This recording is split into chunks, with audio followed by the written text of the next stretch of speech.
সবরাত গেছে গা আরো কতদিন আগে, প্রায় 10-12 দিন আগে, আর আমরা আজকে হালুয়া রুটি খাইতাছি। মন যখন যেটা চায় আর কি। আসসালামু আলাইকুম, আমি জুই আইছি আপনাদের লগে আমার নিজের একটা অভিজ্ঞতা শেয়ার করতে। মানে জীবনের প্রথমবার এই সুজির হালুয়া রান্তাই, সুজি না বুড়ের হালুয়া, মানে কোনো হালুয়াই আমি আমার জীবনে রান্ধি নাই। তো পারি আর কি পারি না এটাই আপনাদের লগে শেয়ার করবো। আর আমার পোলাটারে দেখেন এই যে খানের মধ্যে বইয়া বয়া কি করতেছে না করতেছে, যন্ত্রপাতি খুললাম উইলা শেষ। তো এরপরে সুজিটারে ভালো মতন টাইলা লইতাছি, কারণ লালসা লালসা করে টানলে না সুজির ঘেরানটা আহে আর সুজির হালুয়াটা অনেক খাইতেও মজা লাগে। এই যে আমার টালাটালি শেষ, বেশি একটা লালু করি নাই। তারপর এটা চুলায় কড়াই বহাইয়া দিয়া দিলাম তেল। তেল আবার একটু বেশি দিলে কিন্তু লেট করে যাবো। তারপরে যে তেজপাতা দিয়া দিলাম, জিরা আবার দারচিনি দিয়া দিলাম। এইগুলোর আবার হালকা একটু তেলে বাইজা তারপরে যে সুজিগুলো দিয়া দিলাম। এখনকার ইউটিউব যুগ, যে ইউটিউব দেখা যে শিখতে হবে এমন কোনো কথা, এই সুজি রান্দা কিন্তু আমার মায় আমার শিখাইছে। কারণটা হলো আমার মায়ে যে মজা করে সুজি রান্ধে, জানি না ইউটিউবের বেরিয়ে কি এত মজা করে রান্ধে। তারপরে এই যে তেলের মধ্যে সুজিগুলো দিয়া ভালো মতো নাইরা চাইরা তারপর পরিমাণ মতন পানি দিয়ে দিতেছে। বেশি পানি দিলে কিন্তু আবার বেশি লেট করে যাবো। যারা বরফি স্টাইলে সুজি খাইবেন, মানে কাইটটা কাইটটা চাকা চাকা করে রেখে সুজি খাইবেন, এরা পরিমাণ মতন পানি দিবেন। আর যারা লেটকা খাইবেন এরা একটু বেশি পানি দিন।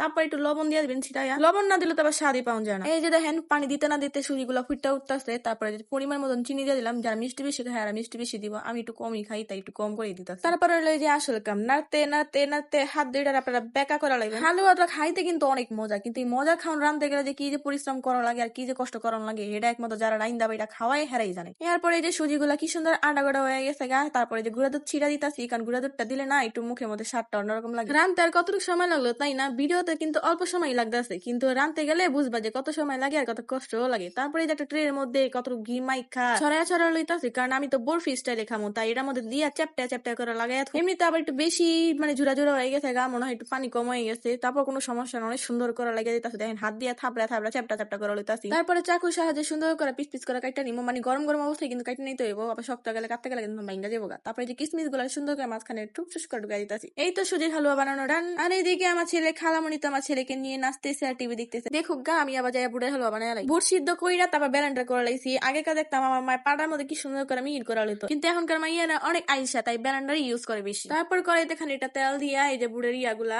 দিয়া দিলাম। সবচেয়ে কঠিন রান্দা হইলে এই যে বুড়ে হালুয়া রান্দা, মানে এটারে এত লাড়তে হয় এত লাড়তে হয়, একটু লাইগা গেলে কিন্তু পুরো লাইগা যায় না। এরপরে একটু যে ভাজা হয়ে গেলে একটু চিনি দিয়া দিব, একটু না মানে বেশি চিনি দিতে হইব, কারণ এই বুড়ে হালুয়াতে মিষ্টি বেশি খাওয়া লাগে, এটাতে আবার মিষ্টি কম হলে একটু মজা লাগে না। তারপরে এর মধ্যে আমি একটু বাদাম গুঁড়া দিয়ে দিতেছি, কারণ মুখের মধ্যে যখন বাদাম গুলা চাবান পড়বো না কি যে মজা লাগে, এর লেগে আমি একটু বাদাম গুঁড়া দিয়ে দিতেছি। এরপর হেনেও আবার 1 প্যাকেট গুঁড়া দুধ অ্যাড করতেছি। এই উপকরণ গুলা দিয়ে আমি ইচ্ছা লাইরা চেরা লইতাছি, কারণ ভালো মতো নেড়া চেরা লইলে হালুয়াটা তাড়াতাড়ি হয়ে যাবো গা। আর খেয়াল রাখতে হইব পোড়া জানি না লাগে, পোড়া লাগলে তো স্মেলটাই নষ্ট হয়ে যাবো গা। তারপর একটুখানি ঘি দিয়ে নিতেছি যাতে ঘিরানটা সুন্দর হয়। অবশেষে বুটের হালুয়াটাও হয়ে গেল। দেখতে সহজ লাগছে কিন্তু অনেক সময় লাগছে আর অনেক কষ্ট হয়ে গেছে ভাই। তারপরে এই যে রোস্টের প্লেটটা লইয়া লইলাম, এটার মধ্যে ভালো মতন ঘিরারে মা খাইয়া তারপর বুটের হালুয়া গুলা ডাইলা দিয়ে দিতেছি। আলহামদুলিল্লাহ প্রথম অনুযায়ী হালুয়া গুলো অনেক ভালো হয়েছে। আমি ভাবছিলাম হয়তো লেট করে যাবো না, তো বেশি শক্ত হয়ে যাবো, কিন্তু একদম পারফেক্ট মতন হয়েছে। তারপরে একটু স্বাদ অনুযায়ী আমি তিল দিয়া ছড়া নিতেছি। অবশেষে বুটের হালুয়া হয়ে গেল। এখন রুটি খাওয়ানোর পালা, মানে রুটি বানানোর পালা। রুটিটা তো আমি বানাইতে পারতাছি না, তো আপনাদের ভাইয়া চলে গেল কিচেনে।